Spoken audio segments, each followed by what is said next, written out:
Écoutez-moi. Une action qui détruit votre vie peut être corrigée par une autre action qui va rebâtir votre vie. Oh, quelqu'un ici ne m'a pas entendu. Une action qui combat votre vie peut être annulée par une autre action qui va favoriser votre existence. Vous comprenez de quoi je parle? Et l'action, c'est le pouvoir. Le pouvoir, c'est la capacité de changer les choses. Toute chose, vous pouvez la posséder s'il y a une volonté forte qui s'exprime. Et s'il y a quelque chose que Dieu nous a donné de puissant, c'est la volonté.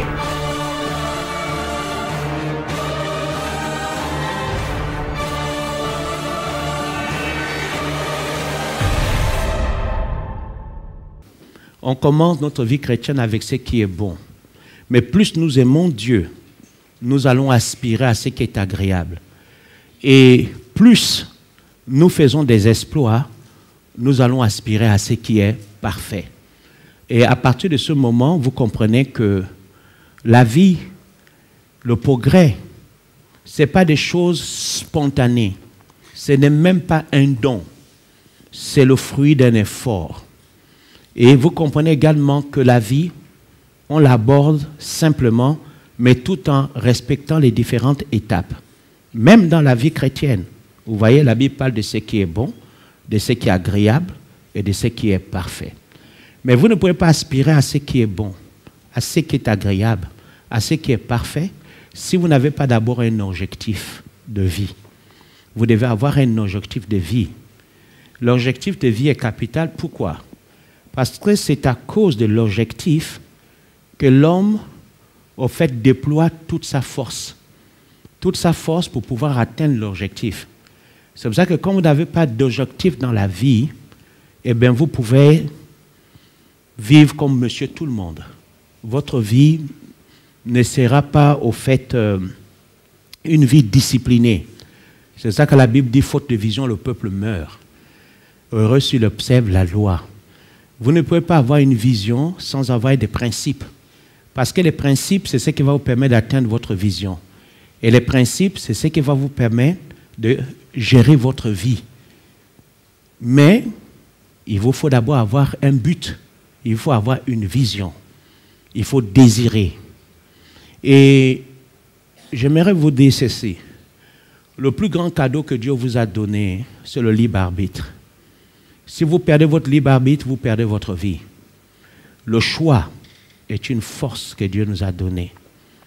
On peut tous naître quelque part, mais tant qu'on a la volonté, tant qu'on a le vouloir et le pouvoir, c'est-à-dire cette volonté de pouvoir posséder, on peut changer notre vie. Ça, j'aimerais que vous le compreniez. J'aime bien parler de nos frères d'Afrique de l'Ouest. Ils ont développé une qualité que beaucoup de nous n'en avons pas. Et j'aimerais parler de cela.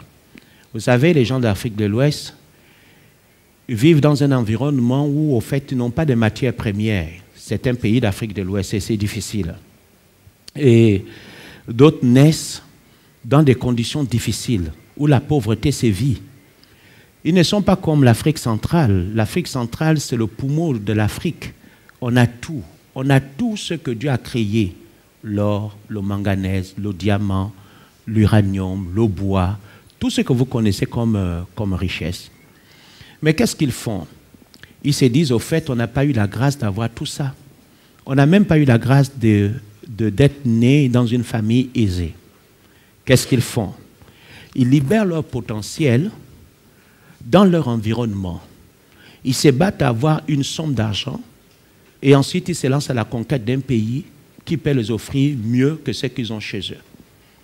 Alors ils débarquent par exemple en Afrique centrale, particulièrement au Gabon, et quand ils viennent, ils ont juste leur sac et les vêtements qu'ils ont sur le corps, et ils viennent, ils commencent à travailler. Qu'importe le métier que vous leur demandez de faire, même si c'est vendre des oranges, ils commencent. Parce qu'ils savent que la prospérité commence par un début. Mais ce qui les a amenés jusqu'ici, c'est la vision de réussite. Et vous allez observer quelque chose. Pendant qu'ils sont en train de travailler, ils travaillent, ils possèdent l'argent. Et la première chose, quand ils possèdent l'argent, c'est de retourner influencer l'environnement où ils sont nés. Alors, ils se battent. Après, un jour, vous le voyez, ils font un voyage. Et quand ils font le voyage, c'est pour ajouter un plus à leur environnement, transformer l'environnement où ils sont nés, apporter un plus à l'environnement où ils sont nés. Et quand ils arrivent, ils travaillent. Après un moment donné, ils vous disent qu'ils partent. Mais quand ils vous disent maintenant qu'ils partent, c'est qu'ils ont investi, c'est que ça tourne, c'est que ça marche. Et ce qu'ils apportent à leur environnement influence aussi l'économie de leur pays. Parce qu'on s'est rendu compte que dans ces pays-là, l'argent qu'ils envoient par le canal, par exemple, de Western Union, permet à leurs États d'avoir des devises. Parce que c'est beaucoup d'argent. Donc, ils deviennent quelque part des opérateurs économiques. Mais ils n'ont pas le bac, ils n'ont pas de doctorat, ils n'ont pas de licence en ceci, en cela. Mais qu'est-ce qu'ils ont? Une volonté et une vision de changer les choses. Que Dieu vous bénisse ce matin. J'espère que quelqu'un a compris. J'espère que quelqu'un a compris. Donc, si ton pays ne peut pas t'apporter ce que tu veux, si tu as l'impression que ton pays combat ton potentiel, élargis ta vision, il y a une terre pour toi dans ce monde. Le principe, c'est que la Bible dit à l'Éternel la terre et tout ce qu'elle renferme. Mais vous êtes d'accord avec moi que la culture aussi joue dans notre capacité de nous déployer. Et quand vous avez évolué dans une culture où on ne vous permet pas de voir au-delà des 4 murs, eh bien vous finissez votre vie dans la misère et vous mourrez là. Parce qu'au fait, en dehors de vos 4 murs, vous ne voyez pas de solution ailleurs. Vous comprenez? Mais nos frères d'Afrique de l'Ouest ne sont pas limités. Ils ont compris qu'à l'Éternel la terre et tout ce qu'elle renferme. Bon, je pense que je parle à quelqu'un ici qui a besoin d'élargir sa vision. Et j'ai l'habitude de dire aux gens, si tu estimes que ton pays ne t'apporte rien, élargis ta vision. Si ton pays ne peut pas célébrer le talent que tu es, il y a une autre terre qui va célébrer le talent que tu es. Il y a quelqu'un d'autre qui a besoin de ce que tu as. Mais si tu ne crées pas une transformation dans ta mentalité et que tu ne commences à voir plus loin que ta terre, tu mourras là. Ok, je sais que beaucoup ne comprennent pas, mais ceux qui me suivent à la télé, au fait, comprennent. Voilà pourquoi nous abordons un sujet important, l'attitude d'un gagnant. Parce qu'au fait, nous sommes nés pour gagner. Nous sommes nés pour gagner. Et Dieu nous a donné tout ce qu'il faut pour gagner. L'intelligence, c'est quelque chose de puissant qui te permet de gagner. La volonté est quelque chose de très puissant qui te permet de pouvoir surmonter vents et marées. Parce que quand l'homme veut, personne ne peut l'arrêter. Amen. Personne ne peut briser ta volonté en dehors de toi-même. Et des fois, quand les gens disent « j'ai triomphé sur lui », non, tu ne peux pas triompher sur quelqu'un. Si cette personne décide de s'arrêter, elle a décidé de s'arrêter. Peut-être c'est à partir de ce moment que tu parles du triomphe. Tu triomphes parce que la personne a décidé. Mais quand une personne a une volonté forte, vous ne pouvez pas la tuer. Vous ne pouvez pas l'enterrer. Vous ne pouvez pas. Vous ne pouvez pas. C'est pour ça que je vous ai dit, soyez toujours positifs. Pensez réussite et non échec. Et en lisant ma Bible, j'ai découvert beaucoup de choses. Et j'ai béni Dieu de m'avoir sauvé. Parce que si Dieu ne m'aurait pas sauvé, et si je n'aurais pas connu ce livre, je ne serais pas ce que je suis aujourd'hui. À travers ce livre, j'ai découvert qu'à tes résolutions répondra le succès. Et c'est quelque chose de puissant. À tes résolutions répondra le succès. C'est écrit dans votre Bible. Donc, le succès répond à la résolution. Donc, si tu n'es pas un homme résolu, une femme résolue, le succès ne répondra pas à ton appel.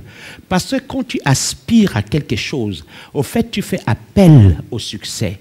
Quand tu te bats et que tu déploies toute ta force pour atteindre ton objectif, ce qu'on ne vous dit pas, en réalité, c'est un appel. C'est un cri. Au fait, tu demandes au succès de venir couronner tes efforts. Et la Bible dit, à tes résolutions répondra le succès.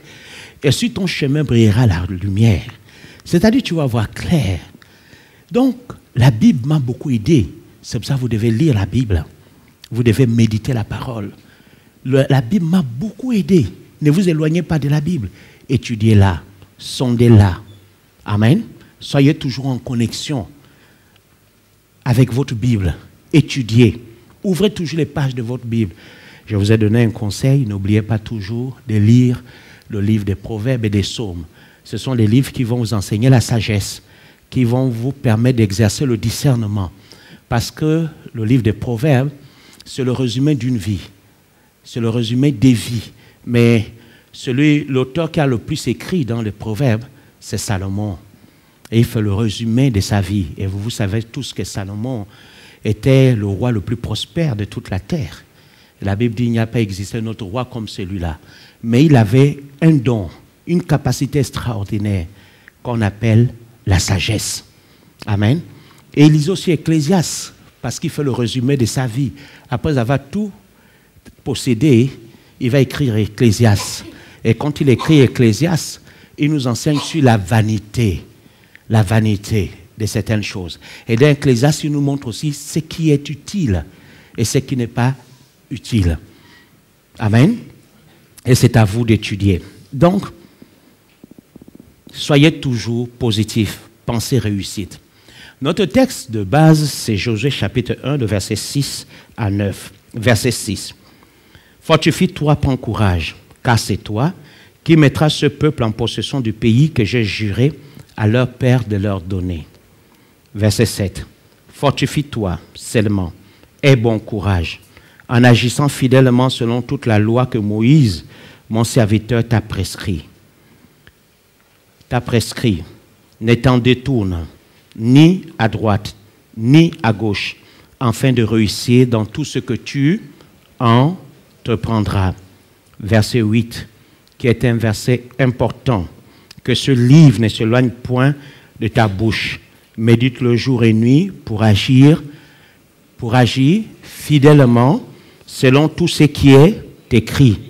Car c'est alors que tu auras du succès. C'est alors que tu réussiras. Amen. Regardez bien la partie A du verset. La Bible dit ceci, car c'est alors que tu auras du succès. À quel moment? Que ce livre de la loi ne s'éloigne point de ta bouche, médite le jour et nuit pour agir fidèlement selon tout ce qui est écrit.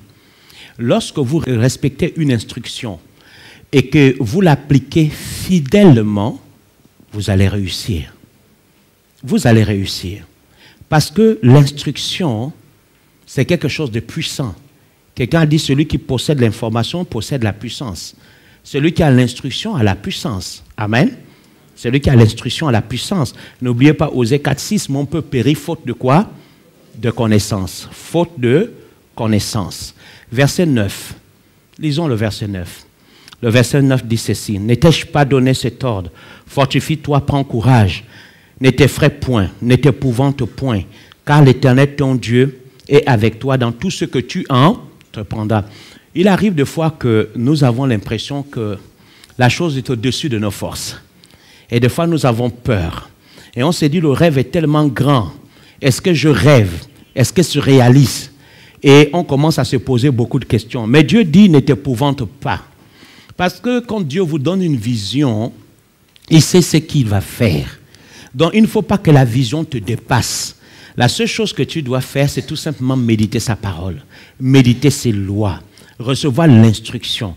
Et Dieu dit, ne t'effraie point, ne t'épouvante point, car l'Éternel ton Dieu est avec toi dans tout ce que tu entreprendras.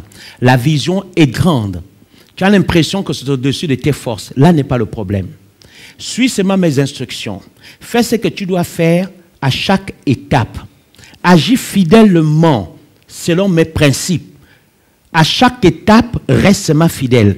Ne t'en détourne ni à droite, ni à gauche. Hier, j'ai eu un entretien avec une dame qui a une vision. Elle s'est rapprochée de plusieurs serviteurs de Dieu. Sa vision, vous m'excusez, consiste tout simplement à réunir près de 5000 femmes pour prier pour le pays. Et elle a fait le tour de certains serviteurs de Dieu. Et la première chose qu'on lui a dit, tu es de quelle communauté? Qui t'a donné le mandat? Qui est ton mentor? Une autre personne lui a dit la vision que tu as, quelqu'un d'autre là. Donc on te conseille tout simplement d'aller voir celui qui a reçu la vision avant toi pour rendre cela possible. Elle était tellement découragée qu'elle est rentrée dans la prière. Et quand elle est rentrée dans la prière, Elle dit, on lui a donné un nom, l'évangéliste Pierre Gaëtan. Et elle a cherché à me voir. Elle est tombée sur l'un de mes parents, un de mes aînés, Éric Geno, et elle a dit, je veux voir cet homme. Éric m'a appelé, je lui ai dit, ok, pour le moment j'ai fait un travail, mais je ne suis disponible que samedi, donc hier. Je suis allé voir la dame. Elle m'a dit, je reviens de Franceville et je suis sous le leadership du pasteur Mamadou Karambéry depuis des années. Et lorsqu'il est venu au Gabon, j'étais avec lui et je lui ai parlé de mon désir de pouvoir prier, élever une armée pour prier pour le pays. Il a prié pour moi et il m'a dit, je t'ai tout donné. Et j'ai fait le tour des pasteurs, j'ai parlé de la vision et les gens ont commencé à me dire, qui est ton menteur, tu es de quelle communauté, tu appartiens à qui et qu'est-ce que nous allons gagner là-dedans. Elle dit, j'ai prié et ton nom est sorti. Et je viens te voir. J'ai dit, oui, il n'y a pas de problème. Pourquoi? Elle me dit, non, parce que je veux que tu sois la clé qui ouvre. Je l'ai regardé, j'ai commencé à sourire. J'ai dit, la clé qui ouvre. J'ai dit, le Dieu qui t'envoie vers moi ne t'a pas dit qu'il m'a demandé de me taire? Elle me dit, non, je ne te demande pas de venir faire, mais Dieu m'a dit qu'il faut que je vienne vers toi pour la sagesse, afin que tu puisses m'aider. Et je lui ai dit ceci. J'ai dit, ma sœur, écoute-moi. Lorsque Dieu te parle et te donne une vision, il faut que tu sois prête à mourir pour cette vision. Et ne viens pas me demander ce qu'il faut faire, parce que tu sais déjà ce qu'il faut faire. Mais demande-moi seulement comment tu dois faire le premier pas. J'ai dit, beaucoup tombent parce que tout simplement, quand ils ont des rêves, ils partent voir Saül. Et quand ils partent voir Saül, Saül dit, le rêve est trop fort. Je te conseille de prendre mon armure si tu veux remporter la victoire. J'ai dit, David a essayé. Et David s'est rendu compte que l'armure de Saül était trop encombrant. Et il a dit quelque chose à Saül, je ne suis point accoutumé. Et il a enlevé l'armure de Saül et il a pris la chose dont il était accoutumé. Et cette chose était simple, c'était juste une fronde de 2 et 3 pierres. J'ai dit, c'est tout ce qu'il avait, 5 pierres. Hein, c'est 5 pierres qu'il a pris, 5 pierres. J'ai dit, c'est tout ce qu'il a pris, sa fronde et 5 pierres. C'est simple, mais c'est ce qu'il savait manier. Je l'ai dit, si tu veux réussir, va avec ce que tu as. Je dis, ce qui compte pour Dieu, c'est que tu sois fidèle et que tu fasses ce qu'il t'a demandé de faire avec ce que tu as. Je l'ai dit, quand tu vas commencer à le faire, tu seras étonné de se rendre compte que tu as la provision. Tu seras étonné de se rendre compte que tu as l'approbation. Tu seras étonné de voir comment Dieu va disposer les choses favorablement à ton égard. Mais si tu as besoin de tout ce que tu es en train de faire là, j'ai dit, ma soeur, tu vas embrouiller ton esprit et ta vision ne verra jamais le jour. Mais un jour, Dieu te demandera des comptes. J'ai dit donc, je te demande tout simplement d'aller. Elle m'a dit, oui, mais la vision est tellement grande qu'on doit faire 3 jours et réunir autant de monde, j'aurais besoin de nourrir les gens. Et quand je suis parti à Franceville, on m'a dit que tu distribues des sacs de riz. J'ai dit, là-bas n'est pas de problème. Si tu as besoin de sacs de riz, on va t'en donner. Mais je ne prendrai pas ce que nous sommes en train de préparer pour le Wellington. Mais je vais l'acheter avec ma poche, je vais te donner. Parce que je crois au rêve que tu as. Il faut prier pour le pays. Elle dit, mais tu ne viens pas avec nous? J'ai dit, ah, là c'est compliqué. Là c'est compliqué. Elle dit, mais non, puisque Dieu m'a dit, c'est toi la clé. J'ai dit, non. Non, Dieu veut que je te fortifie, mais la clé c'est toi. Je ne peux pas être la clé de ce que tu as réussi. Je viens tout simplement t'aider. Est-ce que quelqu'un me comprend ici? Pourquoi je prends cet exemple? C'est pour vous dire, des fois Dieu va vous demander de faire des choses qui vont vous dépasser. Et vous allez commencer à les cogner dans les mauvaises portes. Parce que vous croyez que la solution se trouve dans ces personnes-là. Or, Dieu ne peut pas vous parler s'il ne vous a pas d'abord doté des capacités pour accomplir la vision. Tout ce que vous devez faire, tout ce que vous devez au fait avoir, se trouve à l'intérieur de vous-même. Le problème, c'est que nous ne prenons pas le temps de sonder Dieu. Dès qu'on a un rêve, nous voulons courir. Mais on oublie aussi les instructions. Recevoir une vision, c'est une chose. Mais après avoir reçu la vision, il y a l'instruction. C'est l'instruction qui va te permettre de réussir dans ce que tu fais. C'est pour cela, je vous dis souvent, l'obéissance est une école. On n'est né pour obéir, on apprend. Beaucoup de gens ont des visions de Dieu. Dieu les a parlé, mais ils n'ont pas pris le temps de se taire. Ils ont vu des choses, mais ils courent. Et quand ils courent, c'est en chemin qu'ils se rendent compte qu'ils ne savent même pas comment rendre ce qu'ils ont vu là possible. Et à partir de ce moment, on commence à rentrer dans des alliances contre nature, et puis on se rend compte que demain, quand il faut exécuter la vision, c'est quelqu'un d'autre qui n'était même pas avec toi quand Dieu t'a parlé qui accomplit la vision. Et tu es complètement embrouillé. Et d'autres deviennent des grilles, d'autres deviennent blessés. Avec l'expérience, j'ai compris que quand Dieu te parle, obéis à Dieu. Obéis à Dieu. Personne ne dira oui à ton rêve si tu ne payes pas le prix pour que ce rêve-là voie le jour. C'est quand le rêve voit le jour que les gens commencent à dire « Oh oui, Dieu l'avait parlé ». Personne ne dira que Dieu t'a parlé avant que tu ne réussisses. Allez, dis Amen ici. Amen. Dis bien Amen ici. C'est très important. Amen. C'est très important. Très important. Très important. Et Dieu est un bon Dieu. Je vous ai dit, dans le point 4 de mon introduction de dimanche dernier, je vous ai dit qu'il existe des pensées que vous ne devez pas avoir. Amen. De même, il existe des paroles que vous ne devez jamais prononcer pour que votre glorieuse destinée soit mise en place. Vous devez donc accepter cette discipline de vie de foi. Quand Dieu vous donne un rêve, amen, quand Dieu veut vous utiliser, il y a des pensées que vous ne devez pas entretenir. Il y a des paroles que vous ne devez pas libérer. C'est là d'où vient l'obéissance. Regardez, Dieu dit à Josué que ce livre de la loi ne s'éloigne point de ta bouche.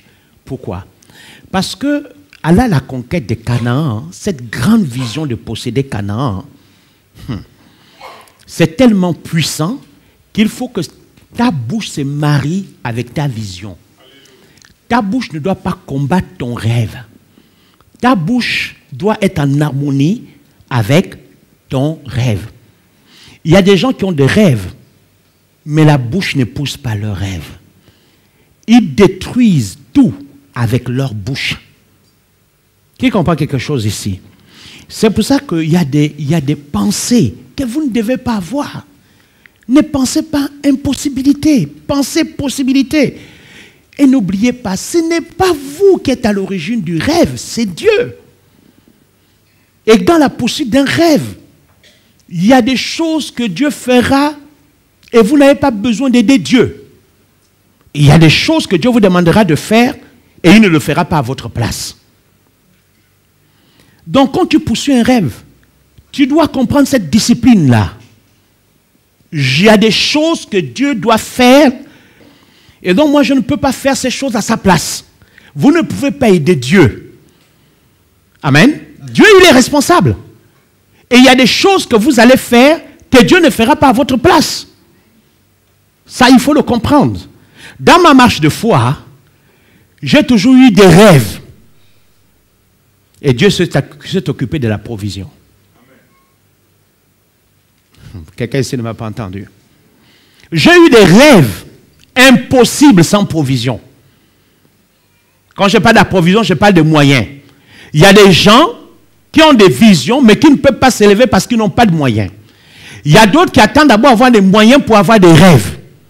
Ce n'est pas les moyens qui font naître les rêves. Non, mes amis. C'est les rêves qui font naître les moyens. Et quand tu as des idées, quand tu as une vision, tu auras la provision. Parce que la provision est dans la vision. La provision est dans la vision. Et ce sont des choses que vous devez comprendre. La vision d'abord, la provision ensuite. Mais quand Dieu vous donne une vision, Il vous dira ce qu'il faut faire pour avoir la provision. Vous comprenez? C'est pour ça que la Bible dit, un peuple sans vision est un peuple sans frein. Mais le verset ne s'arrête pas là. Heureux s'il observe la loi. Donc Dieu ne peut pas vous donner une vision sans vous donner la loi de la vision. Et la clé de la provision se trouve dans la loi de la vision. Dieu ne peut pas vous donner une vision sans vous donner les instructions, sans vous donner ce qu'il faut faire, sans vous montrer ce qu'il faut faire. Amen. Et si vous obéissez, vous allez vous rendre compte que vous avez la provision. Et Dieu est toujours au rendez-vous de la provision. Ça, c'est ce que je sais. Et c'est pour ça que ma foi est forte. C'est pour ça que ma foi est forte. C'est pour ça que je ne m'inquiète pas. Je laisse Dieu me conduire. Il m'est arrivé de vouloir courir plus vite que le son. Et Dieu m'a toujours rattrapé, m'a dit non, reviens. Dans la poursuite de la vision, tu dois toujours marcher à mon rythme. Parce que je vois ce que tu ne vois pas. J'entends ce que tu n'entends pas. Et je sais ce que tu ne sais pas. Donc tu suis mon rythme. Et quand vous suivez le rythme de Dieu, vous êtes dans un processus d'accélération. Parce que quand vous marchez dans le rythme de Dieu, Dieu accélère tout. Tout. J'aime bien le texte qui dit, il est celui qui change les temps et les circonstances. Moi j'aime bien ça. Il ne change pas seulement les circonstances, il change aussi le temps. Et quand vous marchez dans le rythme de Dieu, quand vous êtes dans l'obéissance, Dieu se lève et influence le temps et les circonstances. Parce qu'il faut que vous passiez. Parce qu'il faut que vous puissiez posséder. Rappelez-vous quand Josué a mené cette guerre, il était en route vers Canaan. À un moment donné, il s'est rendu compte que la guerre s'est prolongée. Et il a fait quelque chose d'extraordinaire. Il a suspendu le temps. Il a demandé au soleil et à la lune d'arrêter leur course jusqu'à ce qu'ils puissent remporter la victoire. Donc quand vous obéissez à Dieu, la nature aussi se soumet à vous. Parce que la nature sait que vous êtes dans le plan parfait de Dieu. Et que le temps sait également qu'il joue un rôle dans votre accomplissement. Le temps sait qu'il joue un rôle. Le temps sait que c'est lui qui permet à chaque chose de voir le jour. Et Dieu va disposer même le temps pour vous. En 24 heures, Dieu peut changer ce que vous avez, comment dire, en 24 heures, Dieu peut changer vos 30 ans de dur labeur sans rien obtenir en 24 heures. Mes amis, la chose que vous devez plus chercher, c'est l'obéissance. Écoutez Dieu. Quand vous écoutez Dieu, obéissez. Obéissez. C'est une école. Obéissez. L'obéissance, c'est quelque chose de puissant. Si tu obéis à la voix de l'Éternel, ton Dieu, voici toutes les bénédictions qui se répandront sur toi et qui seront ton partage. Donc l'obéissance active la pluie de faveur. La Bible ne dit pas, si tu obéis à la voix de l'Éternel, ton Dieu, voici les bénédictions qui vont être accordées. La Bible dit, voici les bénédictions qui se répandront. C'est-à-dire, c'est en haut, ça se répand sur toi. C'est-à-dire, l'obéissance active des choses. Des choses. La Bible dit, tu seras béni à ton départ, tu seras béni à ton arrivée. Tes champs vont produire, tes enfants seront bénis. Dieu fera prospérer toutes choses entre tes mains. Tu seras la tête et non la queue. Tu seras toujours en haut, jamais en bas. L'obéissance, c'est la chose que nous devons tous rechercher ici. La rébellion nous prive de beaucoup de choses. Mes amis, l'obéissance est une attitude de cœur face à l'autorité. Face à Dieu et face à l'autorité établie. Toute obéissance face à une instruction de Dieu combat. Toute désobéissance face à une instruction de Dieu combat ton existence, ralentit le processus de ton accomplissement. Amen. Et ces derniers temps, s'il y a une chose que j'affectionne, c'est la présence de Dieu. Ah oui. Quand vous vivez au milieu d'un peuple troublé, ne suivez pas le mouvement de la cité. Actuellement, vous suivez quel mouvement? Le mouvement de la cité. Vous ne pouvez pas me tromper là-dessus. Vous êtes affecté par le mouvement de la cité. Hein? Vous parlez selon les news de la cité. Vrai ou faux? Hein? Vous suivez tellement les informations du pays que vous êtes même dans la confusion. Vrai ou faux? Ça vous dépasse. Mais moi, pendant ce temps, il y a beaucoup d'entre vous, vous essayez de me joindre, non? Vous appelez. Mais le type là, il ne décroche pas. Pourquoi? Actuellement, vous n'avez rien de bon à m'apporter. Vous ne m'avez pas écouté. Actuellement, vous n'avez rien de bon à m'apporter. Si je décroche votre coup de fil, c'est pour autre chose. Vous n'avez rien de bon à m'apporter. Même les spirituels, quand ils m'appellent, c'est pour dire, Dieu dit qu'il faut que tu te lèves. J'ai dit, va bien le consulter. Hein? Il m'a dit de me taire. Vous comprenez? Donc, mes amis, soyez connectés aux news du ciel. Quand vous êtes connectés aux news du ciel, vous êtes zen. Vous avez même les palpitations cardiaques. Vous savez qu'actuellement, tout le monde quitte le pays. Même ceux qui n'ont jamais eu un passeport ont la vision des passeports.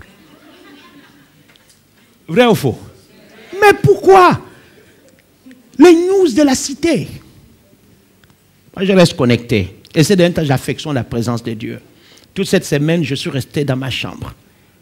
Oh, j'aime la présence de Dieu.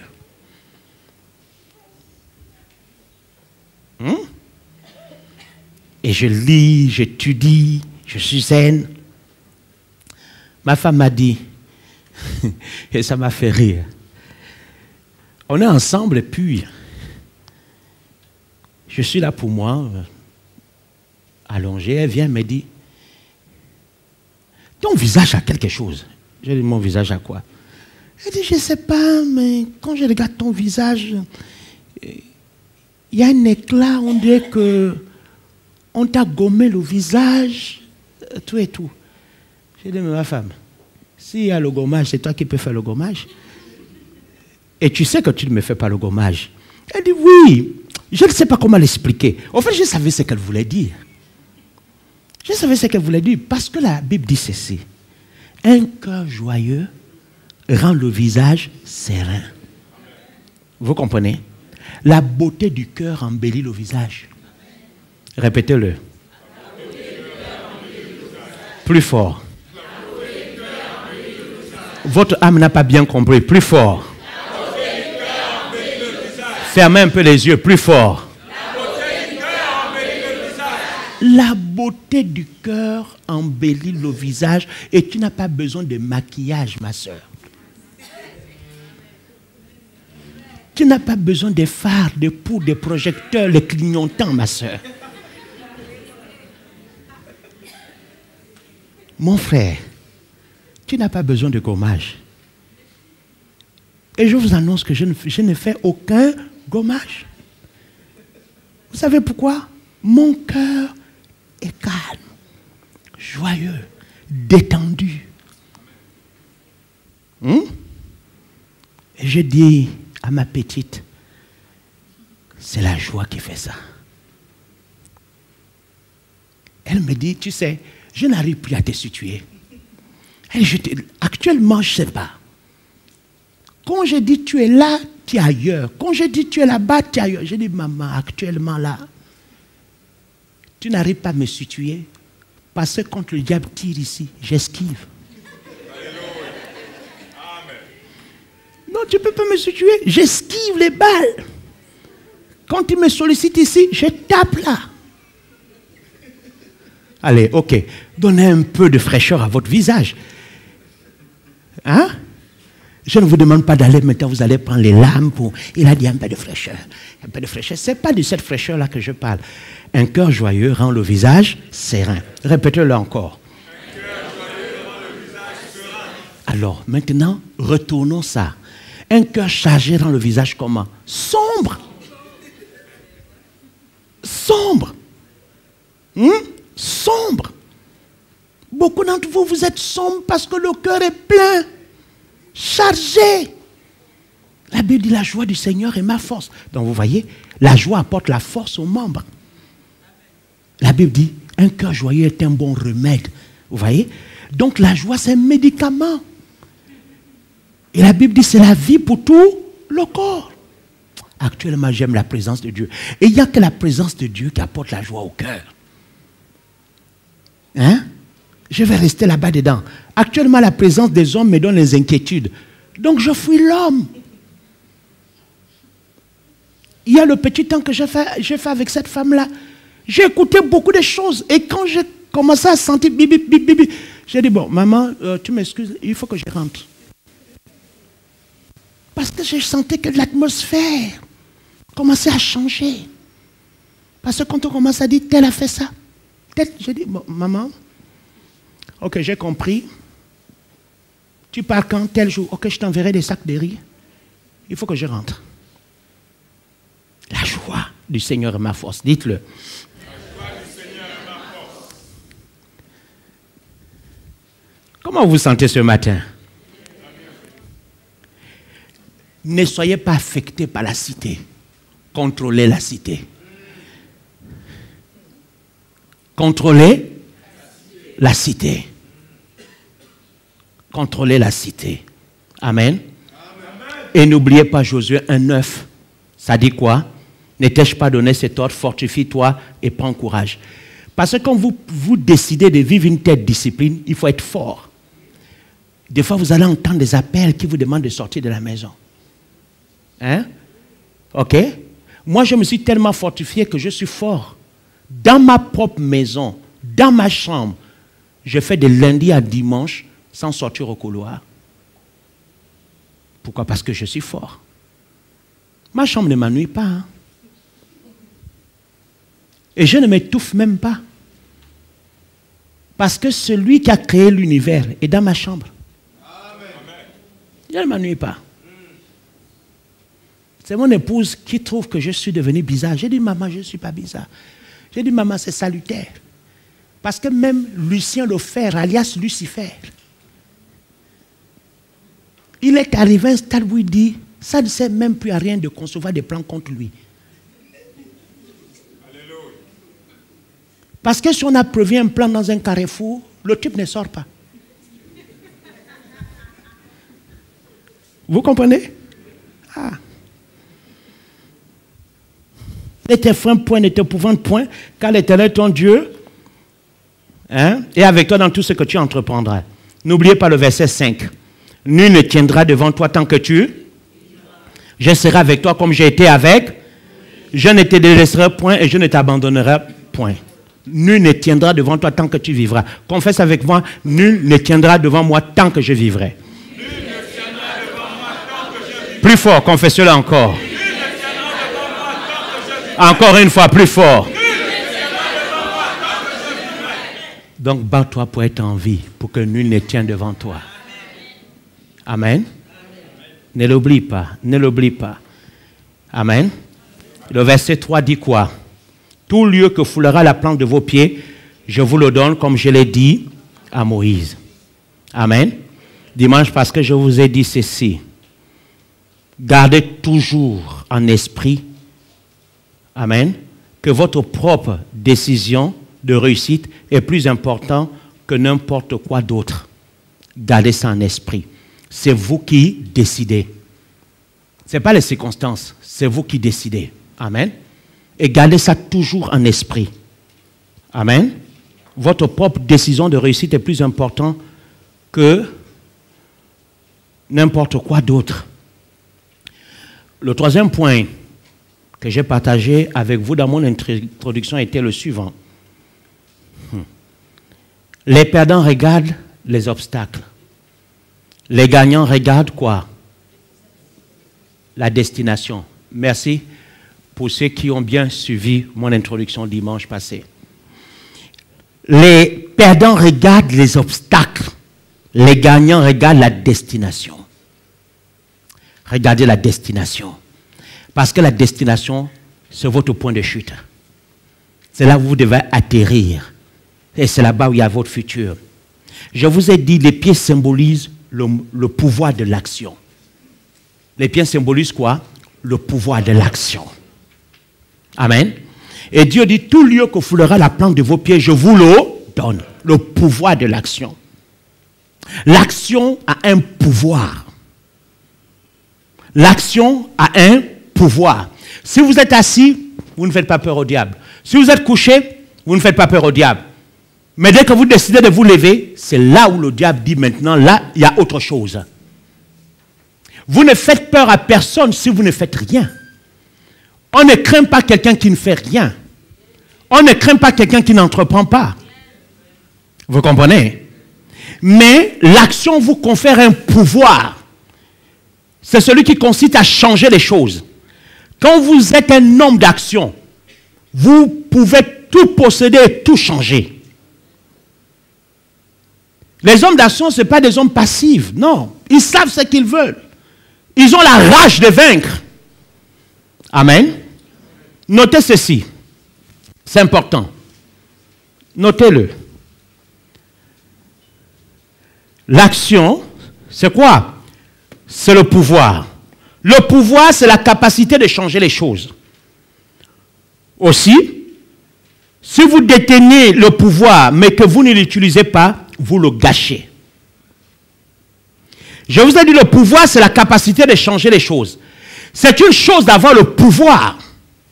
Je vous ai dit, la volonté, c'est quelque chose de puissant. Et Dieu nous a donné la capacité de vouloir et de pouvoir. La capacité de désirer et de posséder. La capacité de se déployer. Ça, nous l'avons. Il nous a tout donné. C'est pour ça qu'il dit, j'ai mis devant toi la vie et la mort. Choisis la vie afin que tu vives. Et que tu sois heureux. Moi, j'aime bien ce texte. On va l'étudier le mois qui vient. J'ai mis devant toi la vie et la mort. Et Dieu dit, choisis la vie. Ici, il est question du choix. Le choix. Dieu dit, choisis la vie. On se rend compte que le choix est très important dans la vie.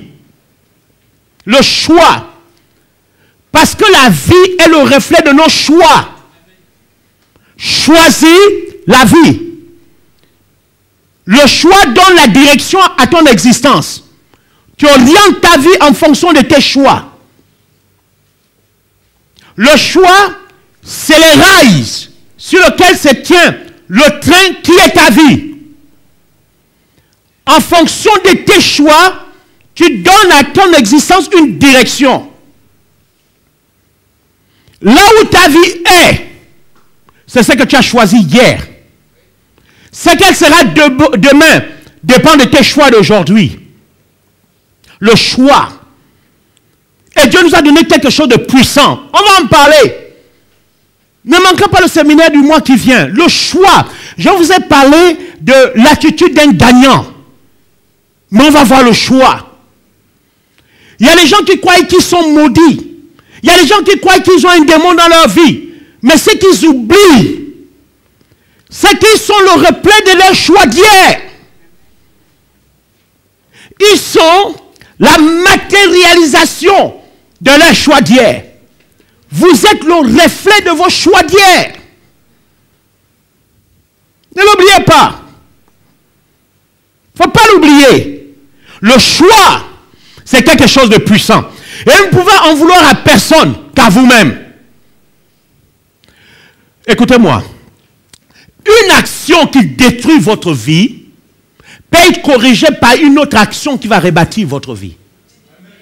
Oh, quelqu'un ici ne m'a pas entendu. Une action qui combat votre vie peut être annulée par une autre action qui va favoriser votre existence. Vous comprenez de quoi je parle? Et l'action, c'est le pouvoir. Le pouvoir, c'est la capacité de changer les choses. Donc vous voyez, Dieu nous a donné la volonté. Il ne nous a pas donné la volonté que pour faire le mal. Mais il nous a donné la volonté pour pouvoir remédier à certaines carences dans notre existence. Toute chose peut être comblée s'il y a une volonté forte qui s'affirme. Vous comprenez? Toute chose, vous pouvez la posséder s'il y a une volonté forte qui s'exprime.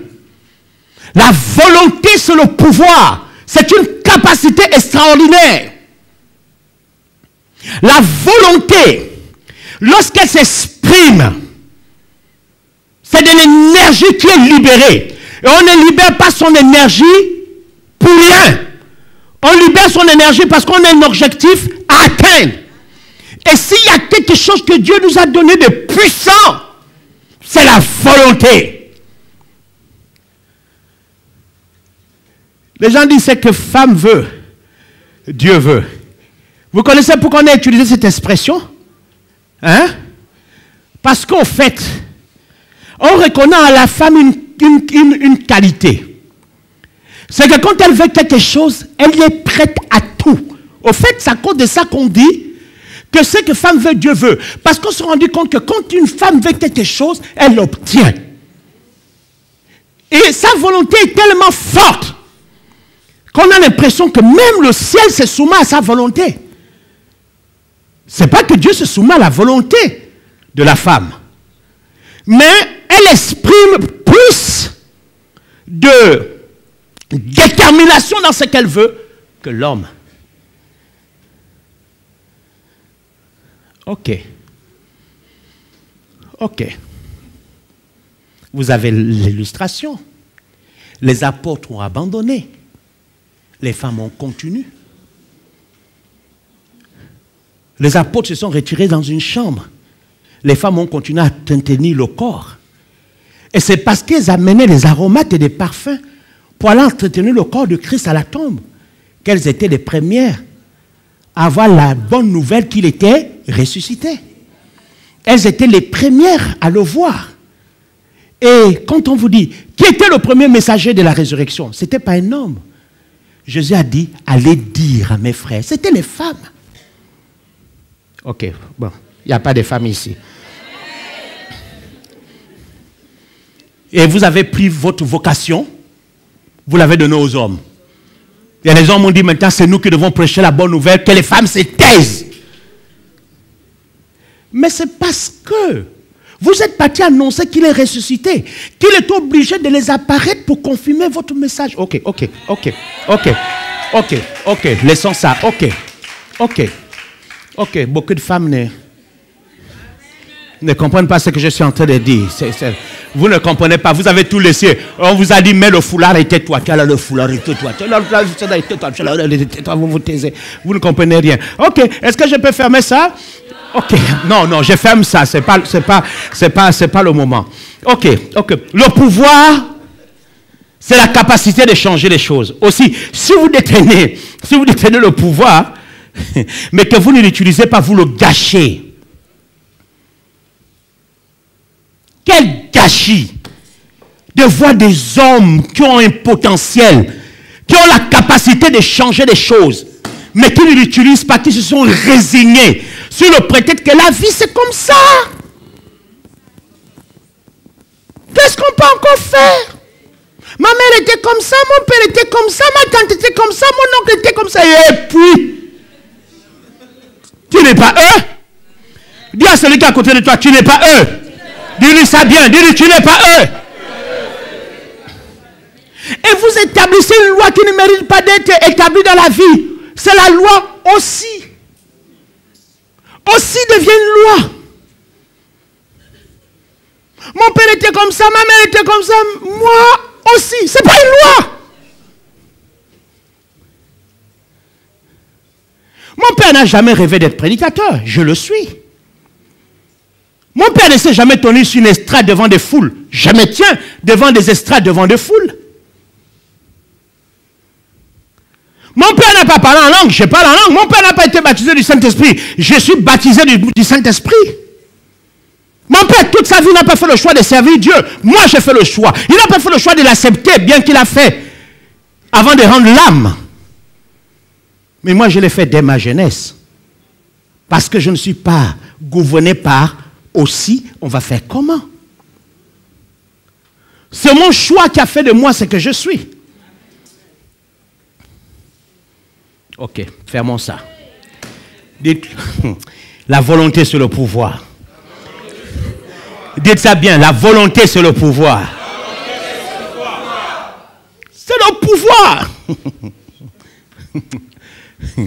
Deuxièmement, écoutez. Vous aurez beau avoir le rêve, la foi, et la confession positive qu'il faut quant à vos buts, rien ne se produira sans que vous ne passiez à l'action. Vous pouvez confesser, j'ai une vision, on s'en fout. J'ai un rêve, on s'en fout. Tu peux passer tout ton temps à confesser positivement. Je suis la tête et non la queue. J'ai un potentiel extraordinaire, je règne, je domine, j'influence. Oui, Castanou t'a inspiré.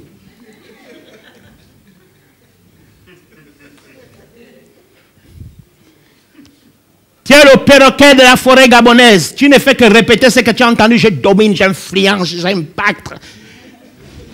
Je règne. Je gouverne. Je suis un homme onction.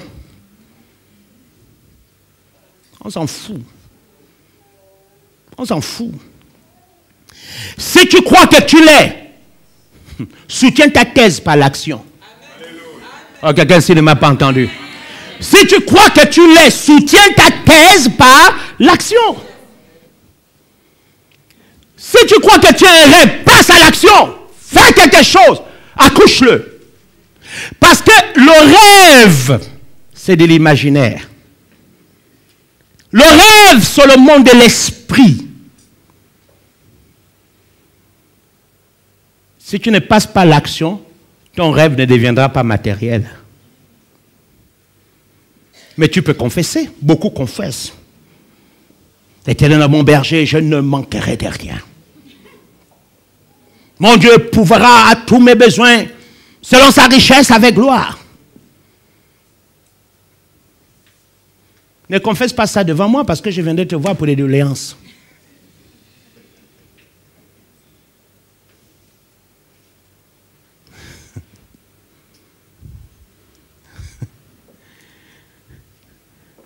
J'ai des familles qu'il faut prendre soin. J'ai besoin de Joseph d'Arimathée. Donc quand j'entends quelqu'un dire, je suis prospère, je domine. J'ai dit, oh mon Dieu, il y a un Joseph ici. Je viendrai te voir pour dire, oh, comme tu prospères, tu n'as pas quelques sacs de riz à m'apporter pour aider. Et si je viens te voir, je sais déjà ce que tu vas me dire. Oui, homme de Dieu, il n'y a pas de problème par la foi. Ta foi va me donner froid. J'aurai froid au dos. Nous ne sommes pas des extraterrestres, nous sommes des êtres humains. Nous ne vivons pas dans l'air, nous avons les deux pieds sur terre.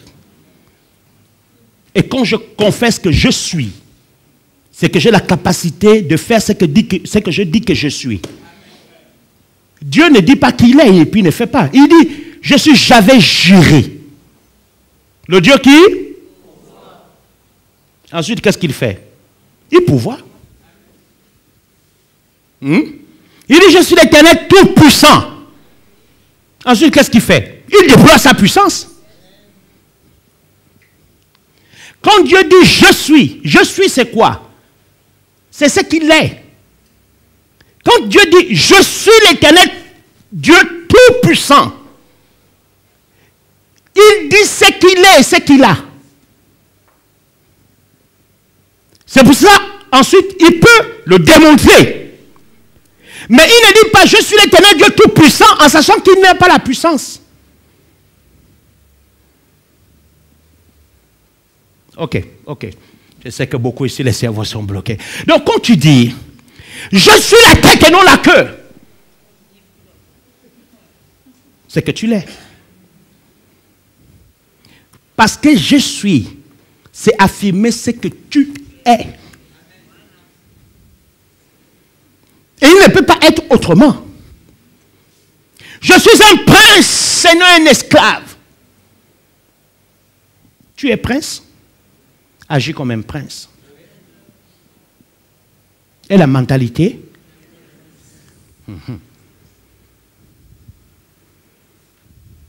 Même si tu n'as pas encore tout l'arsenal d'un prince, aie au moins la mentalité. Parce que la mentalité se forge par la répétition des actes. Au moins ça déjà c'est un acquis. Dis amen. Oh, dis bien amen. 3. C'est dans l'action que nous pouvons atteindre nos buts et nos rêves. C'est aussi dans l'action que nous pouvons prendre confiance. Plus vous êtes un homme, une femme d'action et que vous avez des résultats, votre crédit de confiance augmente. Ça augmente. Parce que les résultats font asseoir en vous des convictions profondes. Convictions profondes. Dites convictions profondes. Et là où les autres craignent, vous riez. Parce que l'expérience que vous avez acquise grâce à l'action vous donne déjà la garantie que si vous vous levez, les choses vont changer. Vous n'avez jamais entendu des gens dire si je me lève. Vous le regardez, vous êtes même étonné.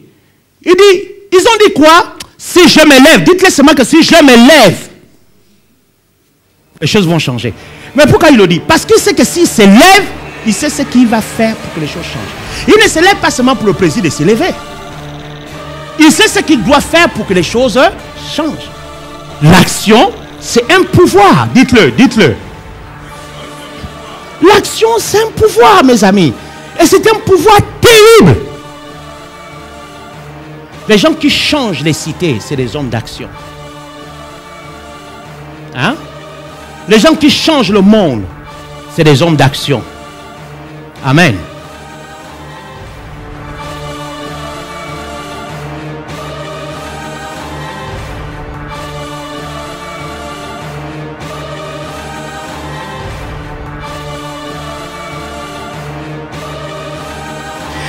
Vous êtes un danger pour les gens parce que vous ne reflétez pas le système de croyance des gens. Et quand vous ne reflétez pas le système de croyance des gens, on ne peut pas célébrer votre personne dans cette communauté. La seule chose qu'on peut faire, c'est de vous bannir. La seule chose qu'on peut faire, c'est de vous exiler. Parce que la résurrection a fait de vous quelqu'un d'autre.